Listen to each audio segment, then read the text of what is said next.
యాకోబుకి ఏ క్రీస్తుని కొరకైతే దేవుడు ప్రకటించాడో, యాకోబుకి ఏ క్రీస్తుని కొరకైతే మాట్లాడాడో, యాకోబుతో దేవుడు ఏ క్రీస్తుని ఎక్స్పోజ్ చేస్తూ చూపించాడు, ఇప్పుడు ఆ క్రీస్తుని గురించి పట్టించుకోవడం మానేశాడు. గమ్మత్తు చూడండి, నువ్వు లేచి, అక్కడ చెప్తున్నాడు చూడండి, ఇప్పుడు నీవు లేచి ఈ దేశం నుండి బయలుదేరి నీ పుట్టిన దేశంకు తిరిగి వెళ్ళమని ఇక్కడికి రావాలని ఎప్పుడు చెప్పిన 20 ఏళ్ళ క్రితం చెప్పాడు. మొదటి సంవత్సరం, 2వ సంవత్సరం, 3వ సంవత్సరం, 4వ సంవత్సరం, 6వ సంవత్సరం, 7వ సంవత్సరం, 10, 11, 12, 13, 20 ఏళ్ళు. నేను మళ్ళీ చెప్తున్నాను, ఈ 20 ఇయర్స్ యాకోబు గారు సాధించింది అని చెప్పనా?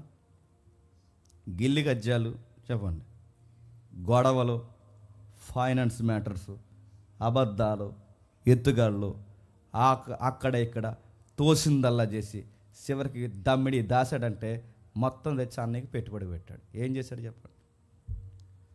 20 ఏళ్ళు సంపాదించిన ఈ సంపాదన అంతా ఏమైంది? వాళ్ళన్నికి పెట్టుబడి అయింది. ₹1 ఉంది ఆయన దగ్గర చెప్పండి.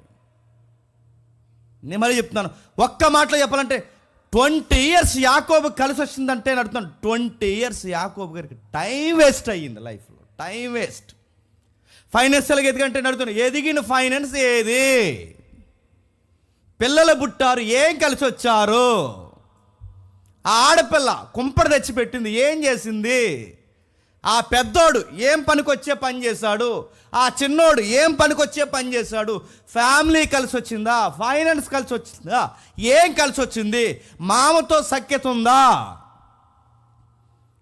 20 ఇయర్స్ టైం వేస్ట్ అయ్యింది. యాకోబు గారికి ఎందుకు 20 ఇయర్స్ టైం వేస్ట్ అయిందో నీకు అర్థమైతే మన లైఫ్లో ఇయర్ సంవత్సరాలు టైం వేస్ట్ అవ్వకూడదని మనకు అర్థం అవుతుంది. ఇంకా ఏం జరుగుతుందో ఒకసారి మనం చూద్దాం. ఇదే ఆదికాండం 32వ అధ్యాయం, ఇది ఆదికాండం 32వ అధ్యాయం మొదటి 2 వచనాలు చూడండి. యాకోబు తన త్రోవను వెళ్ళుచుండగా దేవదూతలు అతను ఎదుర్కొనిరి. యాకోబు వారిని చూసి, గ్యాప్ ఇచ్చారు, యాకోబు తన త్రోవను వెళ్ళుచుండగా దేవదూతలు అతను ఎదుర్కొనిరి. యాకోబు వారిని చూసి, ఇది దేవుని సేన అని చెప్పి ఆ చోటకి మహానయము అని పేరు పెట్టును అంటున్నారు. ప్రతి దిక్కున పేరు పెట్టడమే. అక్కడ దేవుడు కనపడితే రాయికి పేరు ఎడతాడు, ఇక్కడ దేవదూతలు కనపడితే ఆ దేవదూతలు 2 టీములకి 2 పేర్లు పెట్టేశాడు, ఒక పేరు పెట్టేశాడు అంటున్నాను. పేర్లు ఎట్టడం ఏ లోపం లేదు అంటున్నాను. ఇక్కడ దేవదూతలు కనబడిన వెంటనే ఈయనకి ఏం గుర్తు రావాలండి చెప్పండి? ఈయనకి దేవదూతలు కనబడ్డట్టు ఏం గుర్తు రావాలి? ఏ పేరు ఎట్టాలని గుర్తు రాకూడదు, గుర్తుపెట్టుకోండి. ఇదే దేవదూతలు ఒకప్పుడు 20 ఇయర్స్ బ్యాక్ చెప్పండి, దేవుడు నాకు చూపించాడు. గుర్తు వస్తుంది ఈయనకి, కొత్త పేర్లు గుర్తు వస్తున్నాయి ఈయనకి. 20 ఏళ్ల క్రితం దేవుడు నాకు దర్శనంలో చూపించాడు. ఆ దర్శనం ఇలా అన్నాడు, మళ్ళీ నిన్ను ఇక్కడికి రప్పిస్తానని 20 సంవత్సరాల క్రితం దేవుడు నాకు చెప్పాడు. ఆ చెప్పిన సమాధానం నాకు జ్ఞాపకం రావాలని దేవుడు దేవదూతలని యాకోబుకి ఎదురుపడేలా చేస్తే, యాకోబుకి ఎదురుపడిన తర్వాత ఆ టీముకి పేరెట్టాడట. బహుశా అక్కడ వివరణ లేదు, కానీ ఒకవేళ దేవదూతలు మాట్లాడితే ఏం మాట్లాడుంటే చెప్పండి? ఇంకెంతకాలం మీ మామయ్య గారి ఇంటికాడ ఉంటావు? ఇంకెంతకాలం ఈ గొడవల్లో ఉంటావు? ఇంకెంతకాలం సంపాదిస్తావు? 20 ఇయర్స్ సంపాదించే సరిపోదా? జీవితం అయిపోతుంది కదా. ఇంకా డబ్బు అని పరిగెడతావా? ఇంకా భార్య అని పరిగెడతావా? ఇంకా పిల్లలని పరిగెడతావా? ఇంకా మీ మామతో బెట్టలు వేసుకుంటూ కూర్చుంటావా? 20 ఇయర్స్ జాకోబ్, 20 ఇయర్స్ నువ్వు దేవుడి కొరకు ఏం చేస్తావు? వెనక్కి తిరిగి చూస్తే ఫైనాన్స్ ఉంది నీ లైఫ్లో, వెనక్కి తిరిగి చూస్తే ఫ్యామిలీ క్రైసిస్ ఉంది నీ లైఫ్లో, వెనక్కి తిరిగి చూస్తే దేవుడి కొరకు నువ్వు చేసిన ఒక్క ఐటెం చూపించి జాకోబ్ అంటే ఏముంది చెప్పండి? యాకోబు కోసమే కదా, నీ కోసం నా కోసం కూడా చెప్తున్నాను. మీకు ఇప్పటికి 30 సంవత్సరాలు వస్తే అడుగుతాను, ఈ 30 ఏళ్లలో నువ్వు దేవుడి కోసం చేసింది సిల్లుగా చూపించు. ఒకవేళ మీకు 40 ఏళ్ళు అయితే, నీ లైఫ్లో 40 ఏళ్ళు అయితే ఒక్కటే దేవుడి కోసం, ఇదిగో ఈ బెంచ్ మార్క్ నా లైఫ్లో ఉందని ఒక్కటి చూపించు. బాప్టిజం అనుకో, బాప్టిజం అంటే మాట ఇచ్చావు చేస్తాను, ఇవ్వలేదు, ఇప్పటికే చేయలేదు. ఇప్పటికే మీకు 50 ఏళ్ళు అయితే 50 ఏళ్ళు ఏం చేసావు? వస్తావు, కూర్చుంటావు, 4 మాటలు వింటావు, ఎప్పుడు వదిలేస్తారా అని నాకు లుక్కెత్తావు, మళ్ళీ పోతావు. వస్తావు, కూర్చుంటావు, నీకు ఏదైనా ఆవేదన ఉంటే ప్రార్థనలో ఒక ప్రేయర్ పాయింట్ పడేస్తావు, మళ్ళీ వెళ్ళిపోతావు. నీ క్రీస్తు కొరకు నువ్వు చేసింది ఏంటి? నీ క్రైస్తు కొరకు నీ లైఫ్లో ఉన్నది ఏంటి? ఏముంది? ఒక్కరు చెప్పిన అడుగుతున్నాను. వండుకోవడం, మీరైతే వండుకోవడం, తినడం, లేగడం, మళ్ళీ వండుకోవడం, తినడం. నేను వండుది ఈరోజు అనుకోండి, ఒక కొత్త కూర ఏదో ఉన్నా, అంతేనా? అంతకుమించి ఏమైనా ఉంది లైఫ్లో? చెప్పండి. మిమ్మల్ని అడుగుతున్నాను, చెప్పండి. జాబ్కి వెళ్తారు, వస్తారు, సంపాదిస్తారు, రూపాయి దాస్తారు, పర్సంటేజ్లా దాస్తారు, ఈఎంఐలు కడతారు, తర్వాత అయిపోయింది. ఇంతేనా లైఫ్ అంటే? నడుతుంది. ఇంతేనా లైఫ్ అన్నాడు? ఇదేనా జీవితం అంటే? ఉద్యోగం ఎవడైనా చేస్తాడు, మళ్ళీ చెప్తున్నాను, ఉద్యోగం ఎవడైనా చేస్తాడు, కాపురం ఎవరైనా చేస్తారు, సంపాదన ఎవరైనా సంపాదిస్తారు, లోకస్తులు కూడా పనిచేస్తారు. వాళ్ళకి నీకు తేడా ఏంటి? నీకు ఒక దర్శనం ఉంది, గుర్తుపెట్టుకో. నీకు ఒక బాధ్యత ఉంది, గుర్తుపెట్టుకో. దేవుడు నేను పిలిచిన ఒక పిలుపు ఉంది, గుర్తుపెట్టుకో. దాని కొరకు నువ్వు చేసింది ఏంటి? యాకోబు గారి లైఫ్లో 20 years వేస్ట్ అయిపోయాయట. ఇప్పుడు బాగా అండి, 32వ అధ్యాయంకి వచ్చేసరికి ఎంత చెప్పనా? 30 years వేస్ట్ అయినాయంట. 30 ఏళ్ళు. 31వ అధ్యాయం చదువుతున్నప్పుడు అప్పటికి 20 ఏళ్ళు వేస్ట్ అయినాయి. ఇప్పుడు ఈ అధ్యాయం పక్క అధ్యాయంకి వచ్చేసరికి ఇంకో 10 ఏళ్ళు వేస్ట్ అయినాయి. ఈ 10 ఏళ్ళు ఏం చేస్తారంటే మీరు మరలా చూడండి, ఆ 33వ అధ్యాయం 2 కలిపి ఉంటాయి. ఆ 33వ అధ్యాయం 17వ వచనంలో ఏం చేస్తున్నాడు చూడండి. 33వ అధ్యాయం 17వ వచనంలో, అప్పుడు యాకోబు సుక్కోతుకు ప్రయాణమైపోయి తనకు ఒక ఇల్లు కట్టించుకొని తన పశువులకు పాకలు ఏంచి. నేను బాగుందంటే మీకు చదువుతుంటే మీకు ఏం గుర్తొస్తుంది లేదు కానీ, అచ్చు మనలాగా ఉన్నాడండి మనిషి. ఎవరు చెప్పండి? బాధ వస్తే దేవుడి దగ్గరికి వెళ్తాడు, ప్రార్థన వస్తే దేవుడి దగ్గరికి వెళ్తాడు, ఏదైనా ప్రయాణం ఉంటే దేవుడి దగ్గర రిక్వెస్ట్ పెట్టుకుంటాడు. అన్నీ సెటిల్ అయిపోతే దేవుడికి మాట ఇచ్చి మర్చిపోతాడు. యాకోబు గారు ఏం చేస్తాను మీరు చూడండి.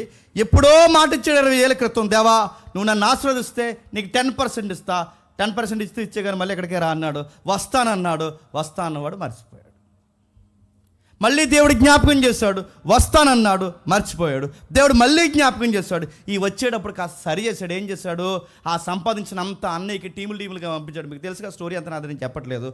ఒక ఫస్ట్ టీం పంపించాడు, సెకండ్ టీం పంపించాడు, థర్డ్ టీం పంపించాడు, టీమ్గా పంపించాడు. ఆ టీమ్స్కున్న ఆస్తులని పట్టుకెళ్ళి అన్నయ్య గిఫ్ట్ ఇచ్చేశాడు. ఆ విషయం అర్థమైంది. అన్నయ్య పగతో ఉన్నాడు అనుకున్నాను కానీ ఆడ పగతో లేడు, ప్రేమతో ఉన్నాడు. సెటిల్ అయిపోయింది, ప్రాబ్లమ్స్ లేవు. అన్నయ్య పగతో లేడు, అన్నయ్యను కూడా దేవుడు సమాధానకరంగా మార్చేశాడు. ఇంక నెక్స్ట్ చూశాడు, వాడు పగతో లేడు. నెక్స్ట్ ఏం చేశాడు? ఇక ఏదైతే అహం ఉందో ఆ అహాన్ని దేవుడు ఎరగొట్టు తుంటెమ్మకి ఎరగొట్టాడు. జీవితాన్ని సరి చేశాడు. 32వ అధ్యాయంలో సరి చేస్తున్నాన్ని సరి చేశాడు. యాకోబుని సరి చేశాడు, అన్నయ్యను సరి చేశాడు, అన్నీ సరి చేశాడు. అన్నీ సరి అయిపోయాక ఏం చేశాడు? సుక్కోతులు ఇల్లు కట్టుకున్నాడు. నా మాటలు మీకు అర్థమవుతున్నాయా? సుక్కోతులో ఇల్లు కట్టినట్టు బైబిల్ పండితుల కామెంటరీ ఏంటి చెప్పనా? ప్రతి బైబిల్ పండితుడు ఆ సుక్కోతు మీద చేసిన కామెంటరీ చెప్పనా? అసలు ఎందుకు సుక్కోతులో ఆగాడు? అది పెద్ద పాయింట్ అక్కడ. అసలు నువ్వు తిరిగి రావాల్సింది ఎక్కడికి? ఇక్కడికి. నువ్వు ఎక్కడికి దర్శనం వచ్చిందో అక్కడికి రావాలి. ఏ వాగ్దాన భూమి వచ్చినా అక్కడ రావాలి. నీకు ఏ లెగసీ ఇచ్చినా అక్కడ రావాలి. అక్కడికి రావాలి. ఎక్కడ ఎందుకు ఆగిపోయావు? ఎందుకు ఆగిపోయారు? కామెంటరీలు ఏమన్నా తెలుసా? ఆయన అక్కడ ఆగిపోవడానికి ఆ ల్యాండ్ బాగుందంట, అక్కడ మంచి పచ్చని వాతావరణం ఉందట, పరిస్థితులు బాగున్నాయట, ఈ ల్యాండ్లో ఉంటే గిరాకీ ఉంటుందని అక్కడే సెటిల్ అయిపోయాడట. సెటిల్ అయిపోయి అక్కడ ఉండిపోయాడట. ఉండిపోతే ఏమైంది చెప్పండి? తర్వాత మీరు ఇంటికి వెళ్ళి చదవండి. ఈ మాట నేను అంటున్నాను, ఏమనుకోకండి. ఆ దేనా అనే అమ్మాయి అత్యాచారానికి గురవడానికి కారణమయ్యింది. ఇక్కడ ఉండకపోతే ఈ అమ్మాయి, ఇక్కడ ఉండకపోతే ఆ అమ్మాయి, బాగా వినండి, వీళ్ళ నాన్నగారు ఇక్కడ ఇల్లు కట్టుకోకపోతే ఆ ప్రాబ్లమ్స్ వస్తాయా? మనం చేసే పనులు ఏమంటే చెప్పిన, దేవుడు మనకు ఒక దర్శనం ఇస్తాడు, మన పరిస్థితుల్లోంచి మాట్లాడతాడు, మన మేలు కొడుకుతాడు. నువ్వు ఎక్కడ పుట్టావు, ఎక్కడ చదివావు, ఇప్పుడు ఎక్కడ ఉద్యోగం చేస్తున్నావు, ఇప్పుడు ఎక్కడ సెటిల్ అయ్యావు, ఇప్పుడు ఎక్కడ ఉన్నావు, ఇవన్నీ ఆలోచించుకుంటే ఇది నువ్వు అనుకుంటే జరిగిన ప్లానింగా, లేకపోతే అనుకోకుండానో ఎవరో నడిపిస్తున్నాడు జరిగిన ప్లానింగా, ఇవన్నీ ఆలోచిస్తే నీ వెనకాల దేవుడు గైడ్లా పనిచేస్తాను లేదు నీకు తెలుస్తుంది. ఏం ఆలోచించకుండా తోసిందల్లా నచ్చిందల్లా చేసుకుంటూ పోతే తిప్పలు తప్పవు. మళ్ళీ చెప్తున్నాను నేను, నీకు అర్థం కావాలి, ఆలోచించు. దేవుడు నన్ను పిలుస్తున్నాడు, దేవుడు నన్ను ఇక్కడ నిలబెట్టాడు, దేవుడు నాతో మాట్లాడుతున్నా అర్థం కావాలి. యాకోబుకి అర్థం కాలేదు. మామ దగ్గరికి వెళ్తాడు, బెట్ల కాస్తాడు, ఇక్కడికి వస్తాడు, గొడవ పెట్టుకుంటాడు, అన్ని నెలలు డీల్ చేయాలో ఆడికో గిఫ్ట్లు పంపుతాడు. అంటే ఈయన ఇష్టం, ఎలా తోస్తే మనం కూడా అలా చేస్తాం, గుర్తుపెట్టుకో. తోసిందల్లా చేస్తాం, నచ్చిందల్లా చేస్తాం, నచ్చిన నిర్ణయాలు తీసేసుకుంటాం. అంటే ఎప్పుడైనా మీరు యాకోబు స్టోరీలో మీరు గమనించండి, చివరి స్టేజ్ పక్కన పెట్టండి, ఎక్కడైనా యాకోబు స్టోరీలో దేవా ఇప్పుడు నేను ఇక్కడ బయలుదేరుతున్నాను, వెళ్ళనా వద్దా అని ఒక్క మాట అడిగిన దాఖలు ఎక్కడ కనబడతాయండి? ఎక్కడ కనబడవండి. నేను ఇక్కడ ఇల్లు కడుతున్నాను ప్రభు, ఇది నీ చిత్తమా కాదా, కట్టనా వద్దని ఎక్కడన్నా అడిగిన దాఖలు కనబడదు, ఎక్కడ కనబడవండి. ఎక్కడైనా ప్రేయర్ లైఫ్ కానీ ఎక్కడైనా ఆగి నెక్స్ట్ నన్ను ఏం చేయమంటావు, నన్ను ఎలాంటి నిర్ణయం తీసుకోమంటావు అని ఎక్కడైనా అడిగాడా? అడక్కపోగా సుక్కోతులో సెటిల్ అయిపోయాడు. 35వ అధ్యాయంకి వచ్చేసరికి ఏం జరుగుతుంది చూడండి. 35వ అధ్యాయంలో మొదటి వచనం, 35వ అధ్యాయం మొదటి వచనం త్వరగా ముగిద్దాం. దేవుడు యాకోబును, నీవు లేచి బేతేలునకి వెళ్ళి అక్కడ నివసించి నీ సహోదరుడైన యాసావు ఎదుటి నుండి నీవు పారిపోయినప్పుడు నీకు కనబడిన దేవునికి అక్కడ బలిపీఠం కట్టమని చెప్పగా. మళ్ళీ చెప్తున్నాడండి. ఎన్నిసార్లు చెప్పాలి చెప్పండి? దేవుడు 20 ఏళ్ళు మర్చిపోయావు చెప్పాడు. దేవదూతలను పంపి జ్ఞాపకం చేయాలనుకున్నాడు, దేవదూతలకు పేరెట్టావు. మళ్ళీ ఇప్పుడు 30 సంవత్సరాల తర్వాత మళ్ళీ చెప్తున్నాడు, లే ఇంకా సుక్కోతులో 20 ఏళ్ళు అక్కడ ఉన్నావు చెప్పండి, 10 ఏళ్ళు ఎక్కడ ఉన్నావు అంటే ఇంకెక్కడికి వెళ్తా అక్కడ అలా ఉండిపోతావు అంతే. నువ్వెక్కడ పుట్టావు, ఎలా నీ పరిస్థితులు వెళ్ళాయి, ఎలా సాగాయి, ఈ పరిస్థితులన్నీ యాకోబు నీకేం అర్థం అవ్వట్లేదా? నేను తిరిగి రమ్మని నేను చెప్పాను కదా యాకోబు, ఎందుకు మర్చిపోతున్నావు? లేక యాకోబు, నువ్వు లేచి నువ్వు వెళ్ళి అక్కడ నివసించి నీ సహోదరు దగ్గర నుంచి వెళ్ళిపోతున్నప్పుడు మాట ఇచ్చావే బలిపీఠం కడతానని, అక్కడ మళ్ళీ బలిపీఠం కట్టి నేను ఇచ్చిన వాగ్దాన భూభావంలోకి తిరిగిరా. నేను త్వరగానే కంపేర్ చేసి నేను ముగిస్తున్నాను. సుక్కోతుకి వెళ్ళి ఏం సాధించాడు చెప్పనా? తన కొడుకులందరూ మర్డర్ చేయడానికి కారణం అయ్యాడు. మీరు తర్వాత చదువుకోండి. తన గారాల కూతురు అత్యాచారానికి గురైంది. ఆ అమ్మాయి కనుక బాగా వినండి, ఊరి మీద తిరగడానికి వెళ్ళకపోతే ఈ ప్రాబ్లం వస్తుందా? ఆ అమ్మాయి ఊరి మీద తిరగడానికి వెళ్ళడానికి కారణం ఆ ఊరిలో ఇల్లు కట్టాడు ఈ పెద్ద మనిషి. ఎవరు చెప్పండి? ఇవి దేవుని చిత్తానుసారమా? పర్పస్ తెలుస్తుందంటే తెలుస్తుంది. మళ్ళీ చెప్తున్నాం, పర్పస్ తెలుస్తుంది.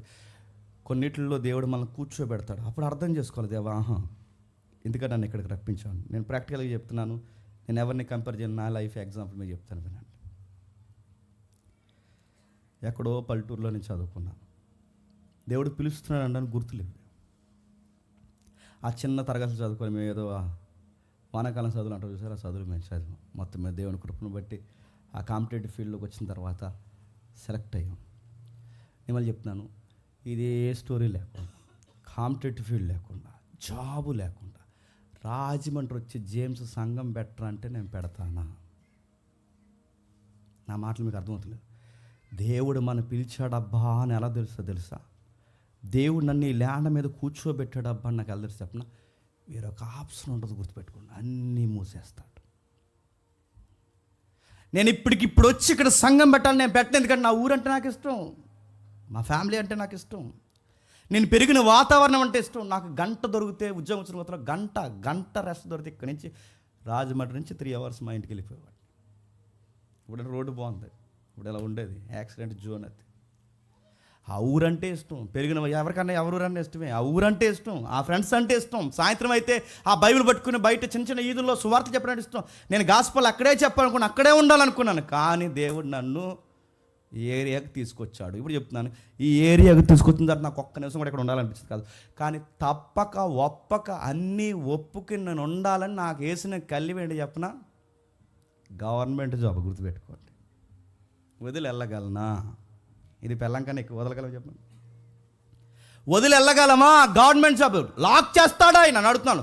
నేను అదే అడుగుతాను, నువ్వు ఎక్కడ చదివావు, ఇప్పుడు ఎక్కడ ఉద్యోగం చేస్తున్నావు, ఎక్కడ సెటిల్ అయ్యావు, ఎక్కడి నుంచి ఎక్కడికి వచ్చావు, దీని వెనకాల నువ్వు అనుకుంటే జరిగిందా, లేకపోతే నీకు ఇష్టం లేకపోయినా ఏదన్నా ఇక్కడ జరిగి ఇక్కడ వరకు నువ్వు వచ్చావా? దీని వెనకాల పర్పస్ ఏంటి తెలియాలి. నువ్వు ప్లాన్ చేస్తే ఇదంతా జరుగుతుందా, లేదా వెనక ఎవరో ప్లాన్ చేస్తున్నారా నీకు తెలియాలి. ఇప్పుడు బాగానండి, ఇప్పుడు గవర్నమెంట్ జాబ్ నాకు ఫ్రీ అయిపోయింది, ఎందుకంటే ఆబ్సెంట్ అయిపోయి తిరుగుతున్నాను. నాకు ఇంట్రెస్ట్ లేదు, ఎందుకంటే అటు న్యాయం చేయలేము, ఇటు న్యాయం చేయలేము.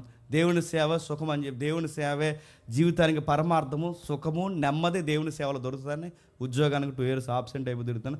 నా రిజైన్ లెటర్ తీసుకుని పోవాడు, తీసుకోవట్లేదు. గమ్మత్తని చెప్పిన, ఇప్పుడు నేను మానేశాను. డౌట్ రావాలి ఇప్పుడు, మరి ఇప్పుడు వెళ్ళిపోవచ్చుగా ఊరంటే ఇప్పుడు వెళ్ళలేను. ఎందుకు వెళ్ళని చెప్పిన, ఈ ఉద్యోగం మానక ముందే ఇక్కడ ఒక సంఘం ప్రారంభించాడు, ఈ ఉద్యోగం మానక ముందే నాతో ఒక ఇల్లు కొనిపించాడు. ఇవన్నీ మీకు ఏమనిపోతుంది, నేను ఎప్పుడు ఇల్లు కొనాలనుకోలేదండి. నేను ఎప్పుడు సంఘం, అసలు నా లైఫ్ ఎవాంజలిస్ట్గా ఉండాలని నేను సంఘం పెట్టాలనుకోలేదు. ఇవన్నీ అలా నిద్రపోయే మోకాలు లేసి ఆలోచించిన నిద్రపోయిన అర్థమవుద్ది. పర్పస్ ఉంది నా లైఫ్ జర్నీకి. నా చదువుకు ఒక పర్పస్ ఉంది, నా జాబ్కి ఒక పర్పస్ ఉంది, ఇక్కడ రావడానికి ఒక పర్పస్ ఉంది, ఇక్కడ సెటిల్ అవ్వడానికి ఒక పర్పస్ ఉంది, నా సొంత ఊరు జరగడానికి ఒక పర్పస్ ఉంది. నా దేవుడు నన్ను పిలిచాడు. దేవుడు ఇలా మాట్లాడతాడు పరిస్థితుల్లో. యాకోబు గారి లైఫ్ కానీ మన లైఫ్ కానీ మనం చూడండి, ఎందుకు ఎలా కొన్ని విషయాలు మన జీవితంలో జరుగుతున్నాయో ఒకసారి వెనక్కి వెళ్ళి ఆలోచించండి. నీ చదువు ఎక్కడా, నీ పెళ్ళి ఎక్కడా, నీ పరిస్థితులు ఎక్కడా, ఈరోజు 2026లో ఎక్కడ నువ్వు ఎంచుకున్నావు? ఏమైనా అర్థం అవుతుందా? యాకోబు లైఫ్తో మాట్లాడుతున్నాడు, దేవుడు ఒప్పిస్తున్నాడు, నడిపిస్తున్నాడు, ఆయన ప్లాన్ చేస్తున్నాడు. ఆయన ప్లాన్ చేస్తుంటే మీరు గమనించండి, ఈయన ప్లానింగ్స్లో ఈయన ఉన్నాడు. దేవుణ్ణి చాలా నిర్లక్ష్యం చేశాడు, తన పరిస్థితులన్నీ పక్కన పడేశాడు. ఏమన్నా సాధించాడంటే ఏం సాధించాడు చెప్పండి? తన లైఫ్కి ఒక పర్పస్ ఉందని మర్చిపోయాడు. అబ్రహాముకి ఇవ్వని దర్శనం, బాగా వినండి, ఇస్సాకుకి ఇవ్వని దర్శనం, పూర్వకాలం ఏ ప్రవక్తలకి ఇవ్వని దర్శనం, గొప్ప దర్శనం దేవుడు ఎవరికి ఇచ్చాడు చెప్పండి? యాకోబుకి ఇస్తే పట్టించుకున్నాడా? మనం కంపేర్ చేసి మాట్లాడుతున్నాం. ఎవరు వినని వాక్యం, ఎవ్వరికి లేని బైబిల్ నాలెడ్జ్, ఎవ్వరికి లేని స్వచ్ఛమైన డాక్ట్రిన్స్ అన్నీ మనకున్న నిజాయితీగా ఒప్పుకోండి. ఏమన్నా దేవుని మనసును మనం పట్టించుకుంటున్నామా?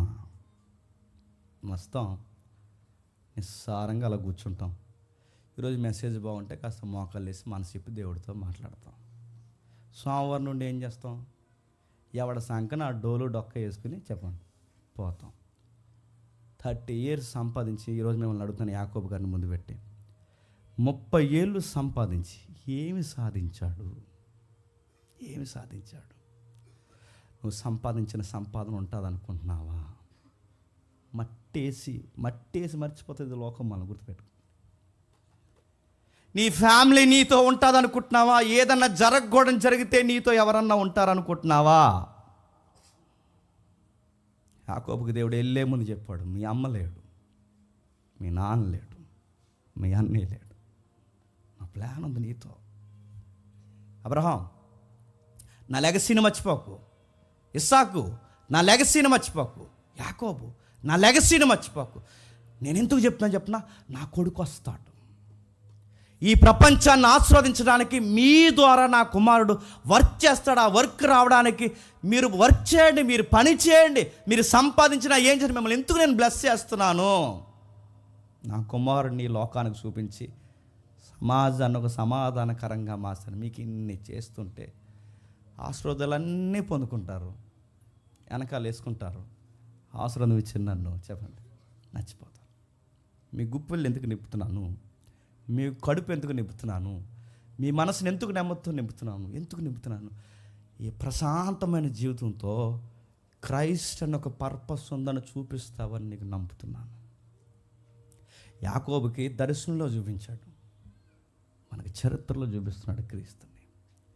యాకోబుకి చూపించి పిలిచి మరీ పిలిచాడు. ప్రతి వారం నీకు రొట్టె ద్రాక్షరసం విరిచి ప్రతి వారం నీ కాళ్ళ ముందుకి క్రైస్ట్ని తీసుకొస్తున్నాడు. ఏం చేస్తున్నాను చెప్పండి? యాకోబు ఎలాగైతే 30 years నిర్లక్ష్యంగా చేద్దాంలే అని ఎలా అయితే అనుకున్నాడు, చచ్చిపోయి చివరి రోజు వరకు ఇదే బుద్ధి ఉంటుంది. మనం గుర్తుపెట్టుకోండి. చేద్దాంలే, చూద్దాంలే, వెళ్దాంలే, ఈలోపు ఏదో పని చేస్తాం. దేవ ఈ పని చేస్తున్నాను, ఇది నీకు ఇష్టమా కాదని ఎప్పుడైనా మోకాళ్ళు వేసి మనం అడుగుతామా? అడగం. అందుకేనండి మన పట్ల ఆయనకి చాలా బిగ్ ప్లాన్స్ ఉంటాయి. కానీ ఎందుకు కాకపోతే చెప్పిన మన ప్లాన్స్లో మనం ఉంటాం కనుక. ఆయన ప్లానింగ్స్ అన్నీ మన లైఫ్లో ఎందుకు ఆగిపోతాయి అంటే మన ప్లానింగ్స్ మనకున్నాయి, మన ఫైనాన్స్ మనకున్నాయి, మన ఫ్యామిలీ విషయాలు మనకున్నాయి, మన గొడవలు మనకున్నాయి, మన గిలికజ్జాలు మనకున్నాయి, మన వ్యవహారాలు మనకున్నాయి. అడుగుతున్నాను, ఆయన వ్యవహారాన్ని ఎప్పుడో పక్కన పెట్టేశాం మనం.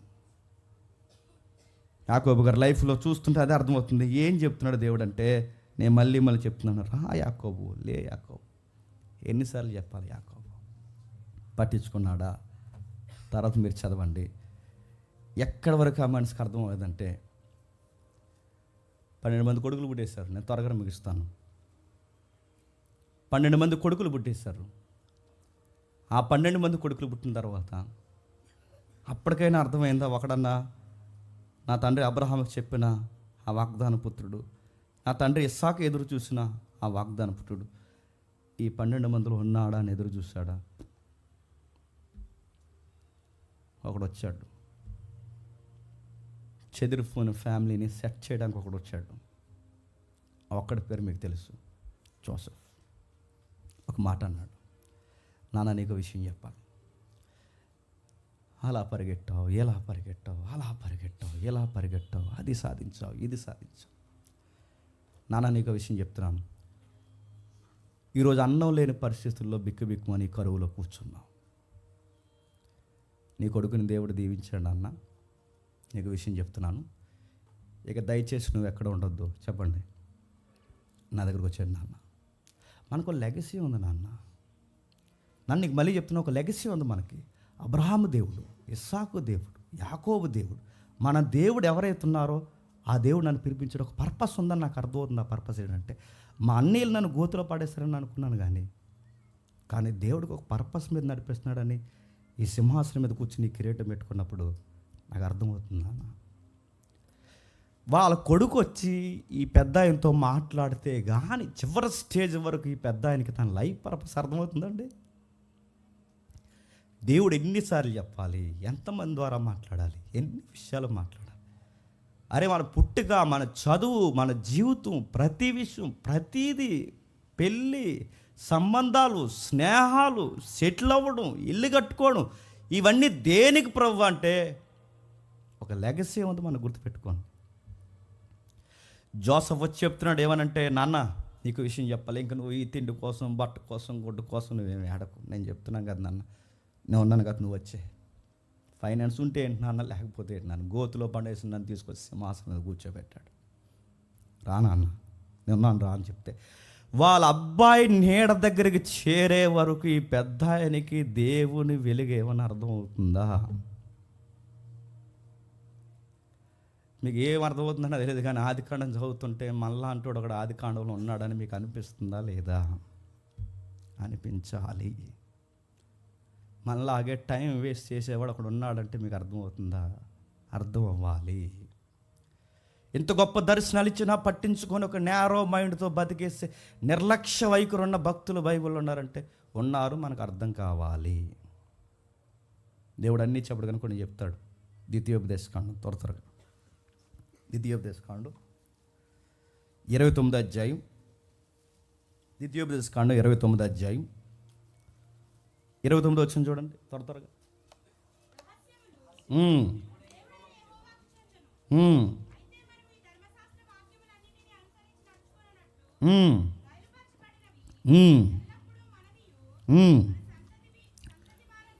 అక్కడ ఒక మంచి మాట ఉందో, మళ్ళీ ఒకసారి రిపీట్గా మళ్ళీ ఒకసారి చదవండి. మా రహస్యములు తన దేవుడైన యెహోవాకు చెందును, అయితే మనము ఈ ధర్మశాస్త్ర వాక్యములన్నిటినీ అనుసరించి నడుచుకున్నట్లు బయలుపరచబడినవి ఎల్లప్పుడూ మనవి. రహస్యాలు కొన్ని ఉంటాయి. రేపేం జరుగుతుందో దేవుడు ఈరోజు చెప్పడు, కానీ ఈరోజు ఏం జరుగుతుందో మాత్రం నాకు అర్థమయ్యేలా మాత్రం నా పరిస్థితులు డిజైన్ చేస్తాడు. నెల రోజుల తర్వాత నా లైఫ్లో ఏం జరుగుతుందో దేవుడు నాకు చెప్పడు, కానీ నెల క్రితం ఎందుకు ఆ విషయం జరిగింది ఈరోజు మాత్రం నాకు అర్థమయ్యేలా చెప్తాడు.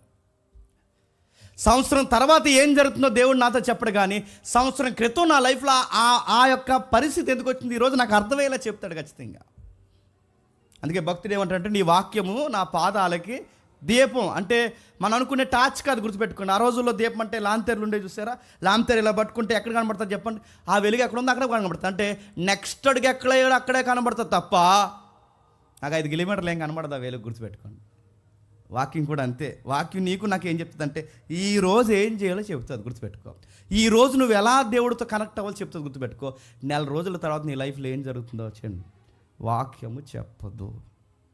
దేవుడు నీకు ముందు చెప్పాడు, కానీ ఒకటే చెప్పాడు, బయలుపరచబడిన ధర్మశాస్త్రం వాక్యం ఏదైతే ఉందో చెప్పండి దాన్ని అనుసరించి నడుచుకుంటే, ఆ వాక్యాన్ని అనుసరించి నడుచుకుంటే బయలుపరచబడినవి మనవి అని నీకు అర్థమైతే నువ్వు నీ సంతానం ఈ లెగసీని కంటిన్యూ చేస్తే మీ ఫ్యామిలీని బ్లెస్ చేస్తానయ్యా అన్నాడు. ఇంతకన్నా ఇంకా ఓపెన్గా ఇంతకన్నా మనకి దేవుడు ఏం చెప్పాలి చెప్పండి? నా పిల్లల భవిష్యత్తు బాగుండాలంటే, నా ఫ్యామిలీ భవిష్యత్తు బాగుండాలంటే, నా భవిష్యత్తు బాగుండాలంటే ఏం లేదు, సింపుల్గా అని చెప్పాడు. ఏం లేదు, మీకు బయలుపరచబడిన ఈ వాక్యం ఏదైతే ఉందో, ఈ ధర్మశాస్త్ర వాక్యం ఏదైతే ఉందో, ఈ వాక్యాన్ని నేర్చుకొని ఆ వాక్యాన్ని అవలంబించుకొని దాన్ని అనుసరించి దాని కట్టడలు మీరు పాటించి నడుచుకుంటే చాలు. ఇవన్నీ మావి. ఈ వాక్యం ఆదికాండంలో దేవుడు నా కోసమే చెప్పాడు, ఈ కీర్తనలో దేవుడు నా కోసమే చెప్పాడు. ఈ వాక్యం నాదని అనుకొని నువ్వు పాటిస్తే చాలు. నీ సంతానం నీ నెక్స్ట్ జనరేషన్ కూడా చెప్పండి నేను ఆశీర్వదిస్తాను, ఖచ్చితంగా ఆశీర్వదిస్తాను. ఎందుకు ఆశీర్వదిస్తా ప్రభు అంటే వాక్యం నాదనుకో, ఈ జీవితం నాదనుకో, ఈ దేవుడు నా కోసం ఇది చేశాడు నువ్వు నిర్ణయించుకో, నేను ఆశీర్వాదకరంగా మార్చేస్తాను. యాకోబు గారికి ఆశీర్వాదాలు వచ్చినట్టే వచ్చి మళ్ళీ ఎవడికో సొత్తు ఎందుకైనా చెప్పనా, నిర్లక్ష్యం ఎక్కువ ఉంది ఆయనకి. నీకు నాకు వస్తున్నట్టే ఉండి కొన్ని విషయాలు ఎందుకు దూరం అవుతుందని గుర్తుపెట్టుకో, నిర్లక్ష్యం ఉంది ఎక్కడో గుర్తుపెట్టుకో. ఏం దాచాడు 26లో, 25లో ఏం దాచాడు, 28లో ఏం దాచుంచాడు, 27లో ఏం దాయిపోతున్నాడు, అంతకు 3 ఏళ్ళు ఏం దాచుంచాడు, ఇప్పుడు ఏం దాచుంచాడు, ఏం ప్లానింగ్స్ ఉన్నాయో చెప్పడా ఆయన. ఒకటి మాత్రం చెప్పాడు, వినబడుతున్న వాక్య ప్రకారం బతికే చాలు, నా ప్లాన్స్ నేను సెట్ చేస్తాను. నువ్వు అనుకుంటే చదవలేదు, నేను చదివించాను. నువ్వు అనుకుంటే పుట్టలేదు, నేను పుట్టించాను. నువ్వు ఈ ఊర్లో పుట్టాలి నువ్వు అనుకోలేదు, ఈ ఊర్లో నేను పుట్టించాను. ఇక్కడ ఎలా కూర్చోను నువ్వు అనుకోలేదు, నేను అనుకుని నేను రప్పించాను. నీకు ఈ జాబ్ ఉంటే సూట్ అవుద్దని నువ్వు అనుకోలేదు, నేను అనుకున్నాను. నీ ఈ వ్యాపారంలో ఉంటే బాగుంటుందని నువ్వు అనుకోలేదు, నేను సెట్ చేశాను. నీకు ఈముంటే బాగుంటుంది నీ లైఫ్లో నువ్వు అనుకోలేదు, నేను అనుకున్నాను. నీకు ఈ పిల్లలు పుడితే బాగుంటుంది నువ్వు అనుకోలేదు, నేను అనుకుని డిజైన్ చేశాను. నువ్వు చేయాల్సిందల్లా ఒకటే, బయలుపరచబడిన వాక్యము అనుసరించి బతుకు. కానీ యాకోబు గారు ఒక్క మాట కూడా అడగడండి. ఎప్పుడు అర్థమైంది చెప్పనా? హెబ్రీ గ్రంథకర్త అంటాడు అవసాన కాలం ఉందంట. ఏ కాలం చూస్తారు ఒకసారి? హెబ్రీ పత్రిక త్వరగా, హెబ్రీ పత్రిక 11వ అధ్యాయం, హెబ్రీ పత్రిక 11వ అధ్యాయం, హెబ్రీ పత్రిక 11వ అధ్యాయం 21 వచ్చును. హెబ్రీ పత్రిక 11వ అధ్యాయం 21 వచ్చును.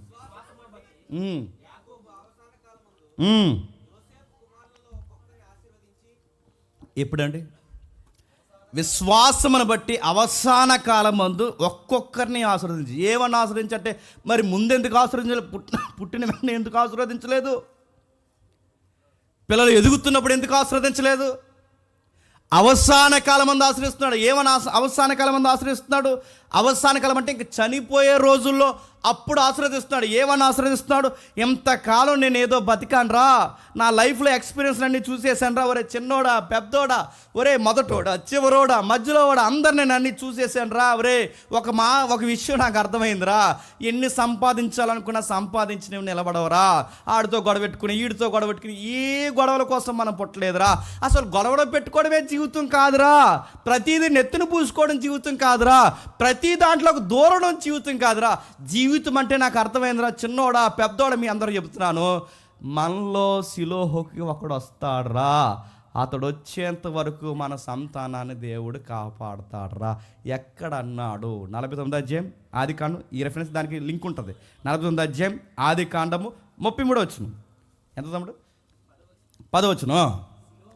శిలోహుకు వచ్చే వరకు యోధా యొద్ద నుండి దండము తొలగిపోదు, అతని కాళ్ళ మధ్య నుండి రాజదండము తొలగదు, ప్రజలు అతనికి విధేయులైందురు. ఎంత బాగా చెప్తున్నాడు చూడండి.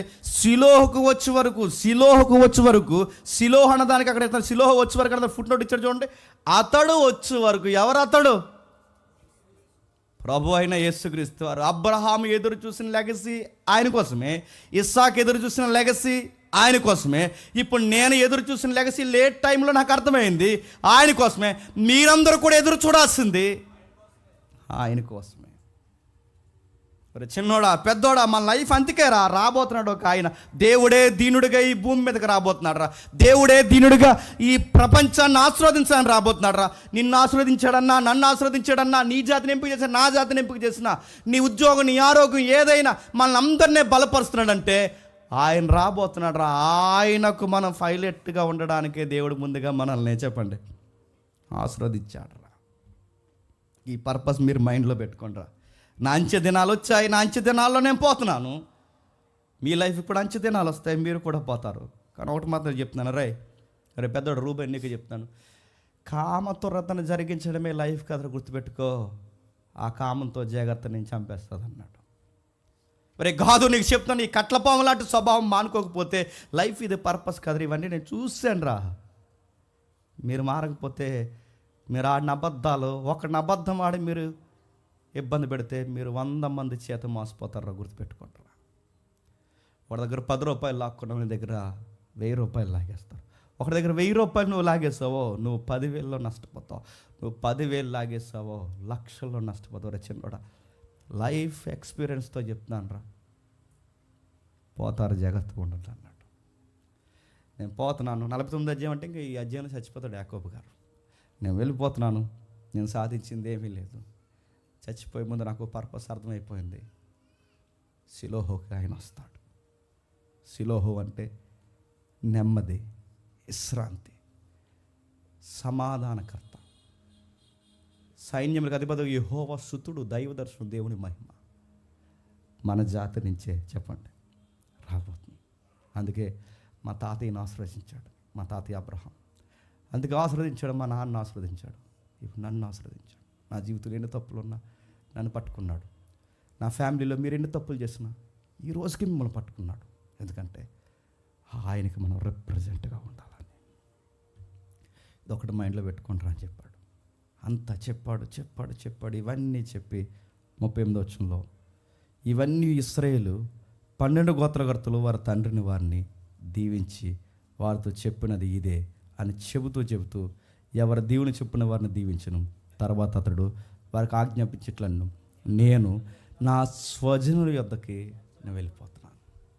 నేను నా స్వజనుల యొద్దకు వెళ్ళిపోతున్నానని చెప్పి 33వ వచనంలో యాకోబు తన కుమారులకు ఆజ్ఞాపించడం చాలించి మంచం మీద తన కాళ్ళు ముడుచుకొని ప్రాణం విడిచి తన స్వజనుల యొద్దకు చచ్చిపోయాడు. యాకోబులో ఉన్న బెస్ట్ క్వాలిటీ ఏంటి చెప్పిన?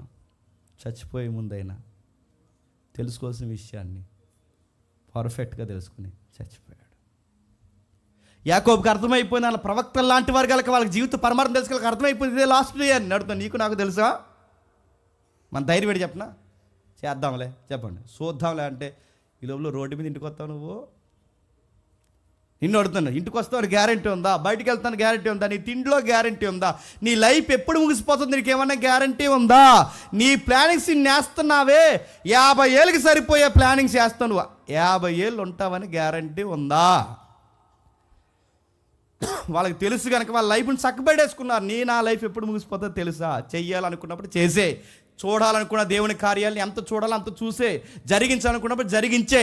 కానీ చేద్దాంలే చూద్దాంలే అనుకునే లోపు రేపు అన్నది నీకు వస్తుందో లేదో తెలియదు.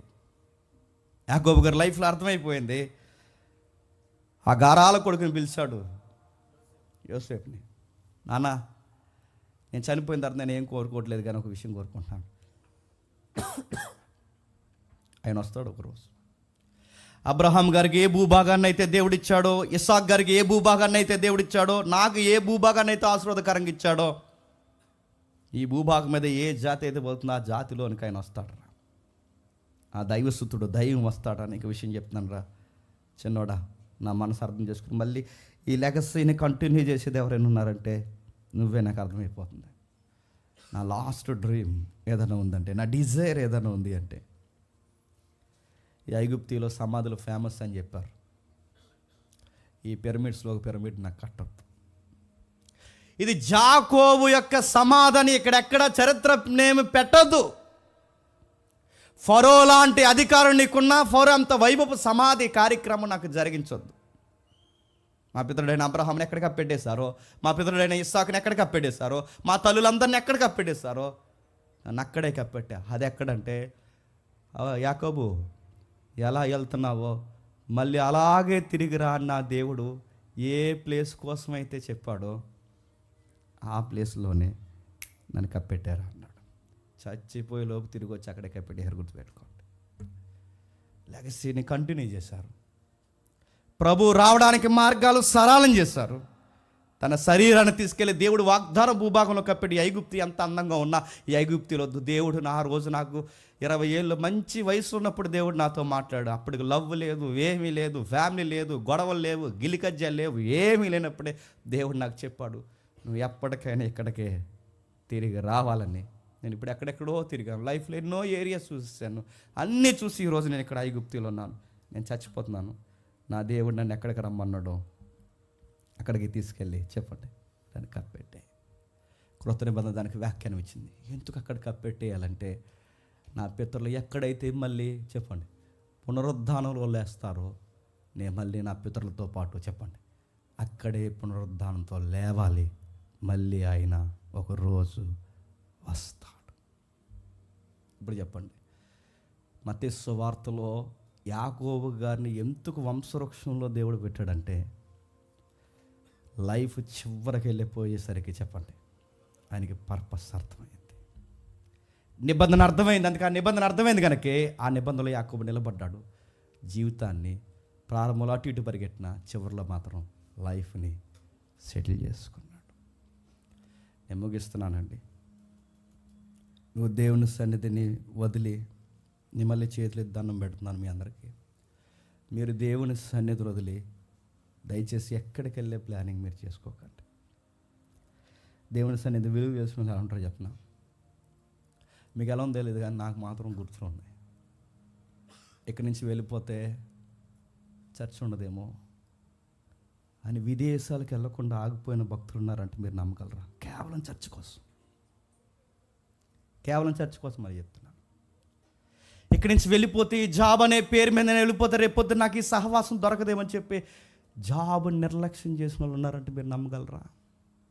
వీళ్ళెవరండి? వీళ్ళు లెగసీని కంటిన్యూ చేసే పీపుల్. గుర్తుపెట్టుకోండి. చాలామంది ఏమంటారు చెప్పిన, ఎక్కడ కావద్దు ఇంకో దిక్కుని పోతాం, అక్కడ కాదు పో, ఇంకెక్కడ పోతావు, నీకు పోవడమే గొడవ. నీకు ఎక్కడికి పోతావు? నిన్ను ఎక్కడ పిలిచాడు, ఎక్కడ కూర్చోబెట్టాడు, ఎక్కడ మాట్లాడతాడు, నేను దేవుడు ఎంత బరువెక్కే హృదయాన్ని నేను ఎక్కడ రేపాడు, అది వదిలేసి నీకు ఎలా పోవాలనిపిస్తుంది? వందల కిలోమీటర్లు ప్రయాణం చేసి వందల కిలోమీటర్లు ప్రయాణం చేసి ఓ గంట దేవుని సన్నిధిలో గడిపితే చాలనుకునే వాళ్ళు ప్రయాణికులు పొరుగురులు ఉన్నారంటే మీరు నమ్మగలరా? రాత్రి పగలు తేడా లేకుండా గంటలు కూర్చొని వాక్యం వింటూ అన్నీ మర్చిపోయే వాళ్ళు ఉన్నారంటే మీరు నమ్మగలరా? మన లెగసీ మనకు అర్థమవుతుందా? కొంతమంది ఎక్కడైనా జాబ్ వచ్చినా, స్టడీ పర్పస్ ఎక్కడికైనా పోయినా వాళ్ళు ఫస్ట్ ఆలోచించేది ఏంటి చెప్పిన, ఆ లోకంలో సత్యం చెప్పే మంచి సంఘం ఉందా లేదా? లేదని తెలిసిందనుకోండి వెళ్ళరు, ఉందని తెలిసిందనుకోండి పర్లేదు అక్కడ కూడా మనలాంటి సహవాసం ఉందని వెళ్తారు. వాళ్ళు ఏం చేసినా దేనికి కరెక్ట్ అయి ఉంటున్నారు చెప్పండి? సన్నిధి అక్కడ యాకోబుకి బలిపీఠం, మనకి ఈ కాలంలో చెప్పండి సన్నిధి. మనకు సన్నిధిలు తెలుసా చెప్పండి? ఇక్కడ వాకింగ్ చెప్తుంటే అక్కడ ముక్కులు వెళ్ళాడు గోక్కుంటాడు ఒకడు, ఇక్కడ వాకింగ్ చెప్తుంటే చెవులు ఎట్టుకొని తిప్పుకుంటుంది, ఇక్కడ వాకింగ్ చెప్తుంటే వాట్సాప్ చూసుకుంటారు ఒకడు. అంటే ఇక్కడ కాదు చెప్తాను చర్చ్ వాతావరణం ఇవన్నీ చేసుకుని నడుతున్నాను. సన్నిధి లేక ఏడ్చేవాళ్ళు ఉన్నారు, సన్నిధి ఉంటే దాని మీద కోపగించి చెప్పండి అలిగేసి మానేసే వాళ్ళు ఉన్నారు. ఎందుకంటే అస్తమాలో అలా పాడేస్తున్నారు, పాటలు ఇంకా రానన్నారంట. అంటే పాటలు పాడడం వస్తున్నాను, ఇదేదో పెద్ద మాకు డీసో అనుకుంటున్నాయో ఇక్కడ అంటే ఏమి లేవు, మామూలు చెప్తున్నాను, మళ్ళీ ఎవరిని అనేసాడు అనుకోకండి. మన జీవిత పరమార్థం ఏంటి చెప్పనా? నేను క్రీస్తుతో అంటుకడు. అందుకే నేను నిజమైన చెప్పండి ద్రాక్షవలని అందులో చెప్పండి తీగలి మీరు. ఈ పదానికి అర్థం ఏంటి చెప్పనా? మళ్ళీ మనల్ని తన జీనియాలజీలో ప్రతి తీగగా మనం పెట్టుకున్నాడట. ఆ రోజు వాళ్ళని పెట్టాడు. ఎవరిని? అబ్రహాము, ఇస్సాకు, యాకోబులు. ఈరోజు ఈ జీనియాలజీలో మనల్ని పెట్టి దేవుడు అంటున్నాడు, మీరు నా తీగే, నాలో ఉండండి, ఫలించండి. ఉద్యోగంలో ఫలిస్తారా? ఫ్యామిలీలో ఫలిస్తారా? బిడ్డల్లో ఫలిస్తారా? ఎక్కడ ఫలించినా నా గురించి మాత్రం చెప్పండి, సాక్షిగా నిలబడండి. అర్థమైన వాళ్ళు అలా మోకాలు వేయండి. అర్థం లేని వాళ్ళు ఎవరు ఉంటే దేవుని బతిమాలని, దేవా ఆ లెగసీ మాకు అనుగ్రహించి ప్రభువాన్ని దేవుణ్ణి అడగండి.